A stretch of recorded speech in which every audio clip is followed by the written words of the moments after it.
ఇప్పుడు మనం కరెంట్ అఫైర్స్లో భాగంగా రాష్ట్రీయ అంశాలు, జాతీయ అంశాలు, అదేవిధంగా అంతర్జాతీయ అంశాలు మనం మాట్లాడదాం సార్.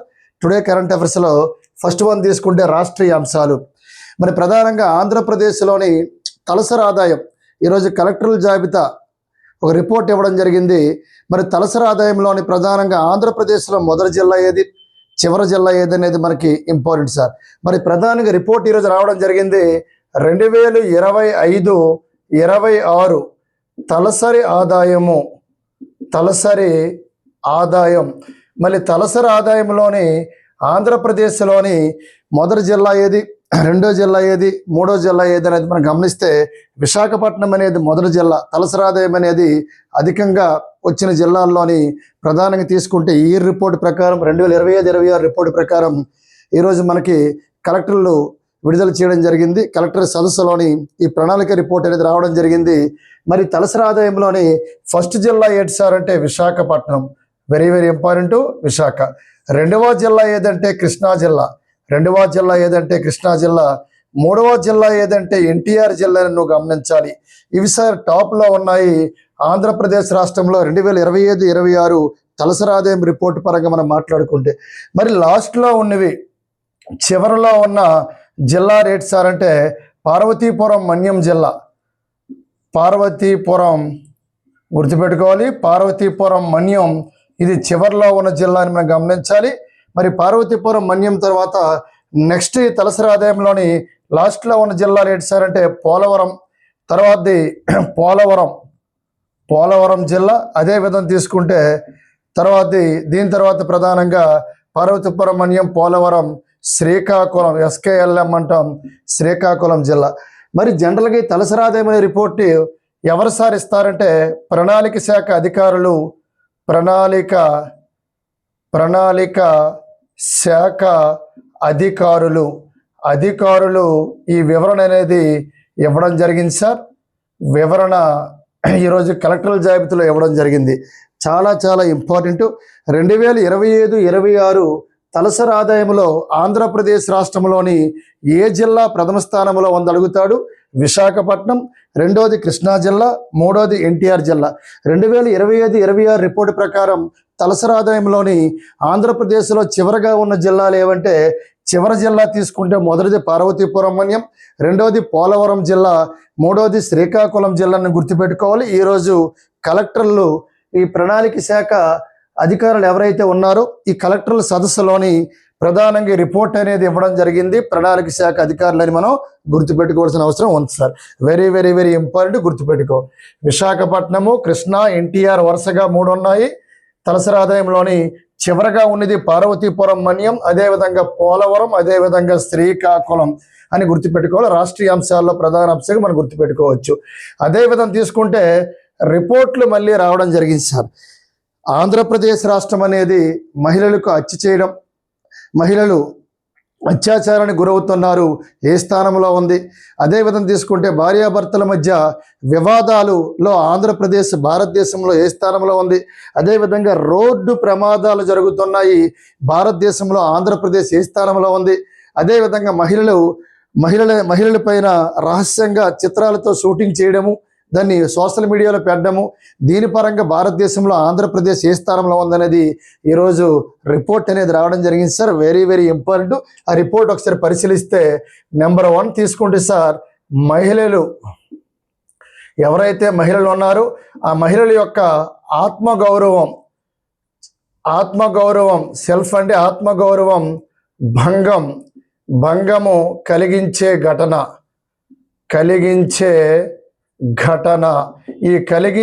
ఘటనలో ఆంధ్రప్రదేశ్ అనేది ఏ స్థానంలో ఉంది భారతదేశంలో అడుగుతాడు.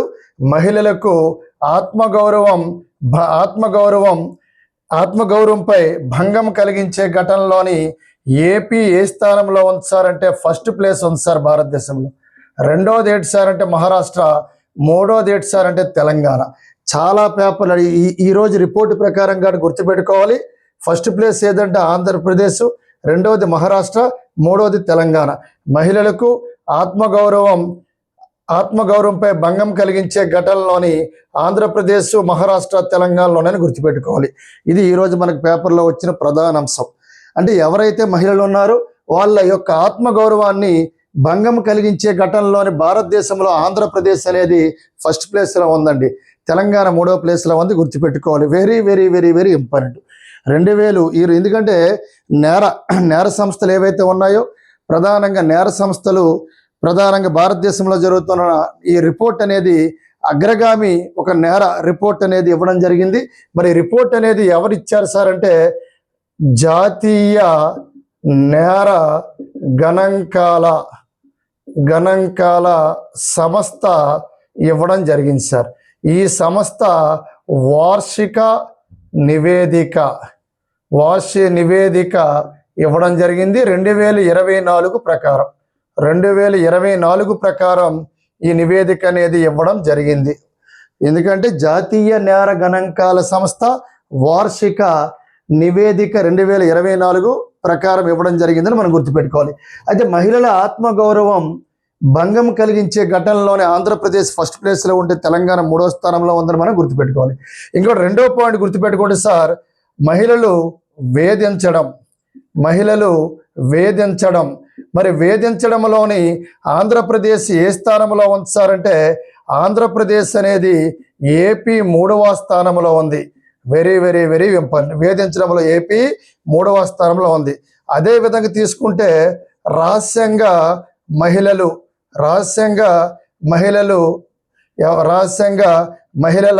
దృశ్యాలను చిత్రీకరించడంలోని ఆంధ్రప్రదేశ్ ఏ స్థానంలో ఉందంటే సార్ ఏపీ 4వ స్థానంలో ఉంది సార్. అదేవిధంగా 4th పాయింట్ మనం మాట్లాడుకుంటే అదే విధంగా తీసుకుంటే సార్ ఇందాక చెప్పాను భర్త అండ్ బంధువులు క్రూరత్వం దీనిలో ఏపీ స్థానం ఎంత సార్ అంటే 6వ స్థానం భారతదేశంలోని. అదేవిధంగా మనం మాట్లాడుకుంటే మానవ అక్రమ రవాణా ఈ మానవ అక్రమ రవాణాలోని ప్రధానంగా తీసుకుంటే ఫస్ట్ తెలంగాణ ఉంది, 2వది మహారాష్ట్ర ఉంది, 3వది ఏపీ ఉంది సార్. మానవ అక్రమ రవాణా గణాంకాలు ఈ రిపోర్ట్ ఇవ్వడం జరిగింది. వెరీ వెరీ ఇంపార్టెంట్, గుర్తుపెట్టుకోండి. అదేవిధంగా తీసుకుంటే 6వది మానవ అక్రమ రవాణా అయిపోయింది కాబట్టి దీని తర్వాత మనకి మహిళల ఆత్మగౌరవము, మహిళలు వేధించడంలో, అదేవిధంగా తీసుకుంటే మహిళల దృశ్యాలను చిత్రీకరించడంలోని, అదేవిధంగా మానవుల అక్రమ రవాణా వీటి విషయాలతో పాటు నెక్స్ట్ ఆత్మగౌరవం అన్నాం కాబట్టి రోడ్డు ప్రమాదాల్లో ఏపీ ఏ స్థానంలో ఉంది గుర్తుపెట్టుకోండి. అధిక శాతం రోడ్డు ప్రమాదాలు, ఈ రోడ్డు ప్రమాదంలో ఏపీ ఏ స్థానంలో ఉంది? రోడ్డు ప్రమాదంలో ఏపీ స్థానం 9వ స్థానం సార్. ఇవి మనం గుర్తుపెట్టుకోవాలి. ఈరోజు పేపర్లో ప్రధాన అంశం ఏంటి సార్ అంటే ఆంధ్రప్రదేశ్ అనేది వీళ్ళు ఇచ్చిన రిపోర్టు జాతీయ నేర గణాంకాల సంస్థ వార్షిక నివేదిక 2024 ప్రకారం ఈ రిపోర్ట్ మనం పరిశీలిస్తే మహిళల యొక్క ఆత్మగౌరవం ఏదైతే మనం భంగం కలిగిస్తామో ఈ ఘటనలో ఆంధ్రప్రదేశ్ అనేది భారతదేశంలో 1వ స్థానంలో ఉంది, 2వది మహారాష్ట్ర, 3వది తెలంగాణ. నెక్స్ట్ పాయింట్ చూడండి, మహిళల్ని వేధించడంలోని ఆంధ్రప్రదేశ్ రాష్ట్రం అనేది భారతదేశంలో ఎన్నో స్థానంలో ఉందంటే 3వ స్థానంలో ఉందని గుర్తుపెట్టుకో. నెక్స్ట్ వన్ తీసుకుంటే రహస్యంగా మహిళా దృశ్యాలు, ఎవరైతే వారి బాత్రూంలో కానీ లేకపోతే అసభ్యకరమైన ఫోటోలను చిత్రీకరించడము, ఇలాగా మహిళల పైన మనం కాలేజీలో తీసుకున్నా సరే, హాస్టల్లో తీసుకున్నా సరే ఇటువంటి దృశ్యాలు మనకు కనిపిస్తాయి. మహిళల యొక్క దృశ్యాలు చిత్రీకరించడంలో భారతదేశంలో ఆంధ్రప్రదేశ్ 4వ స్థానంలో ఉంది. మరి అదేవిధంగా తీసుకుంటే భర్త అండ్ బంధువులు అంటే భర్తలు కావచ్చు, ఆ భార్యాభర్తలకు సంబంధించిన బంధువులు కావచ్చు, వాళ్ళు క్రూరత్వం తగాదాల్లోని ఆంధ్రప్రదేశ్ అనేది 6వ స్థానంలో ఉందని గుర్తుపెట్టుకో. అదేవిధంగా మానవ అక్రమ రవాణా అంటే చిన్నపిల్లలు కానీ లేకపోతే చిన్నపిల్లల్ని ఒక ప్రాంతం నుంచి మరొక ప్రాంతానికి అక్రమ రవాణా చేస్తారు. ఇటువంటి మానవ అక్రమ రవాణాల్లోని ఆంధ్రప్రదేశ్ 3వ స్థానంలో ఉంటే తెలంగాణ 1వ స్థానంలో ఉంది, మహారాష్ట్ర రెండో స్థానంలో ఉంది. అదేవిధంగా రోడ్డు ప్రమాదాల్లోని అధిక శాతం రోడ్డు ప్రమాదాలు జరుగుతున్న రాష్ట్రాల్లో ఆంధ్రప్రదేశ్ అనేది 9వ స్థానంలో ఉందని గుర్తుపెట్టుకో. ఈ రిపోర్ట్ మీద ఖచ్చితంగా మనకి బిట్ ఎక్స్పెక్ట్ చేయొచ్చు, గుర్తుపెట్టుకోవాలి. ఓకేనా. మహిళా ఆత్మగౌరవ భంగంలో ఆంధ్రప్రదేశ్ ఎన్నో స్థానంలో ఉందంటే మొదటి స్థానం. రెండవది, మహిళలు వేధించడంలోని ఆంధ్రప్రదేశ్ ఎన్నో స్థానంలో ఉందంటే 3వ స్థానం. తర్వాత రహస్యంగా మహిళలు ఫోటోలు చిత్రీకరించడంలో ఆంధ్రప్రదేశ్ అనేది 4వ స్థానం. తర్వాత భర్త బంధువుల యొక్క క్రూరత్వంలో ఆంధ్రప్రదేశ్ అనేది 6వ స్థానం. తర్వాత మానవ అక్రమ రవాణాలోని తెలంగాణ ఫస్ట్ ప్లేస్ ఉంటే ఆంధ్ర 3వ స్థానంలో ఉంది. Very very important. తర్వాత తీసుకుంటే రోడ్డు ప్రమాదాల్లోని 9వ స్థానంలో ఉందని గుర్తుపెట్టుకోండి మిత్రమా. చాలా చాలా చాలా చాలా ఇంపార్టెంట్. ఇవి రాష్ట్రీయ అంశాలు. 2024 జాతీయ గణాంకాల నివేదికలో మనం చెప్పుకోవచ్చు ది మోస్ట్ ఇంపార్టెంట్. ఇవి మనం మాట్లాడాము. ఇది రాష్ట్రీయ అంశాలు. ఇప్పుడు ప్రధానంగా మాట్లాడుకోవాల్సిన అంశాలు ఏంటి సార్ అంటే జాతీయ అంశాలు. గుర్తుపెట్టుకో, జాతీయ అంశాలు.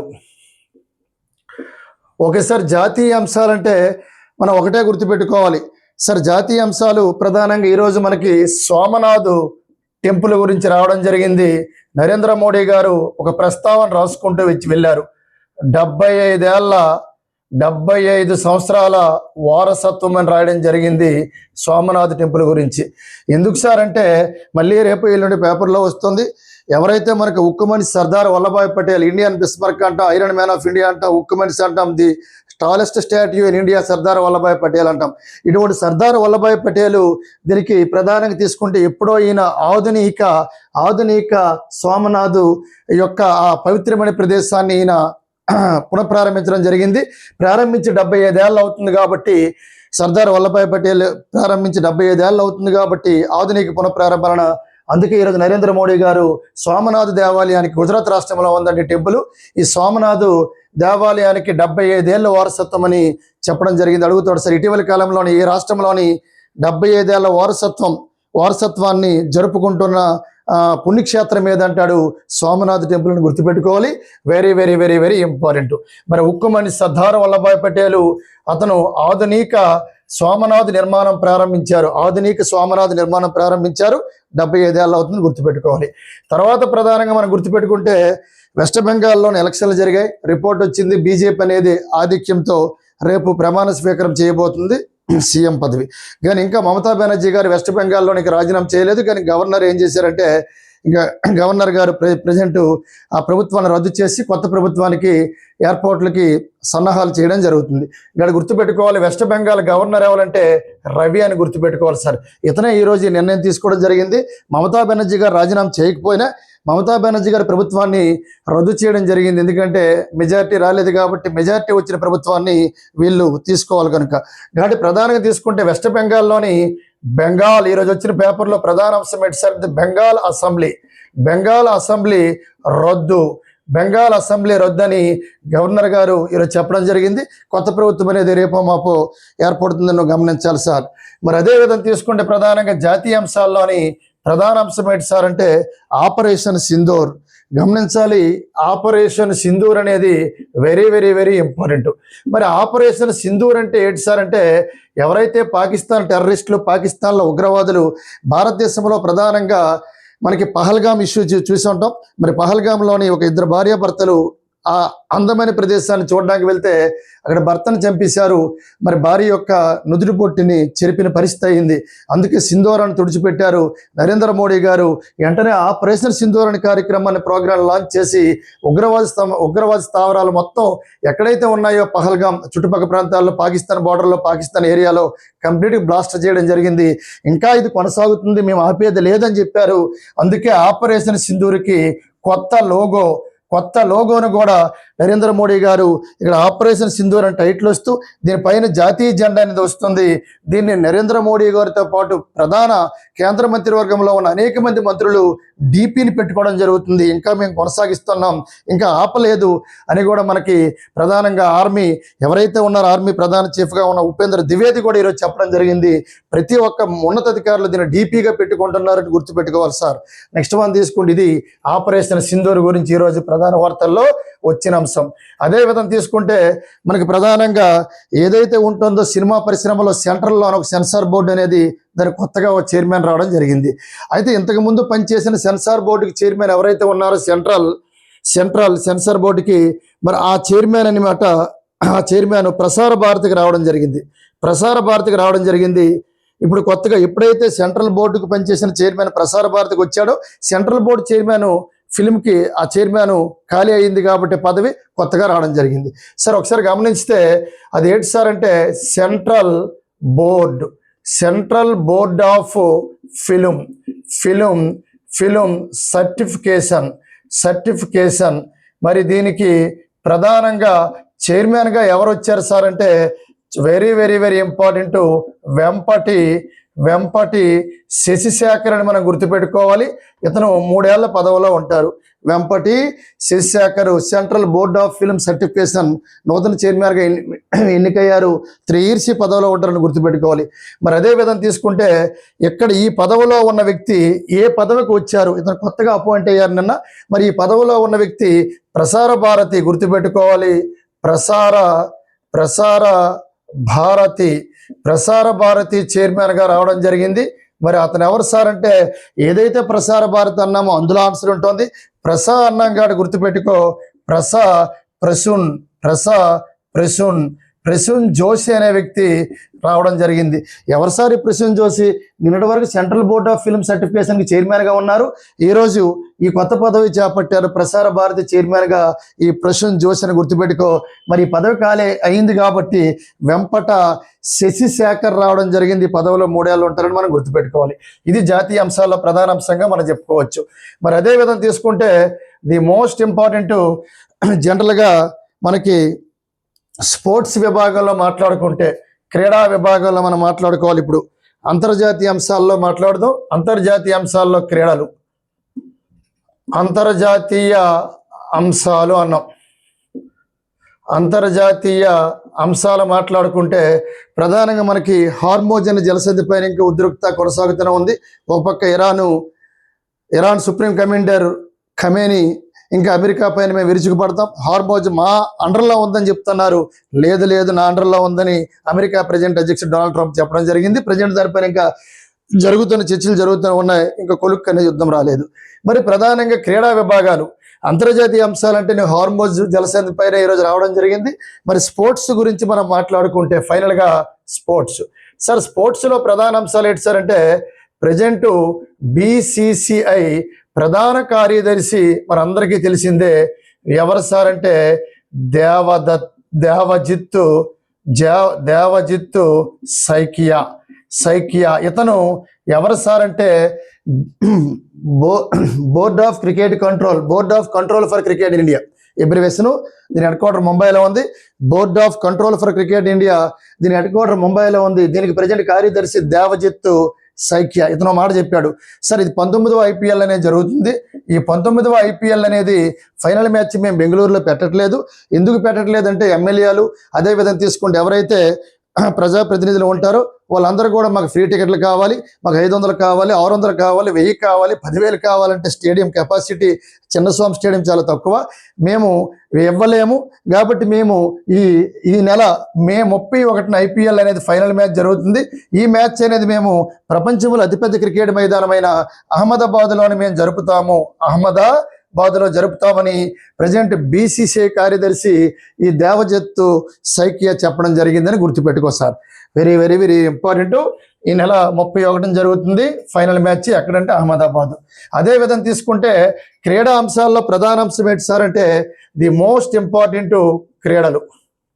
ఈ క్రీడల్లోని ఆర్చరీ వెరీ వెరీ ఇంపార్టెంట్.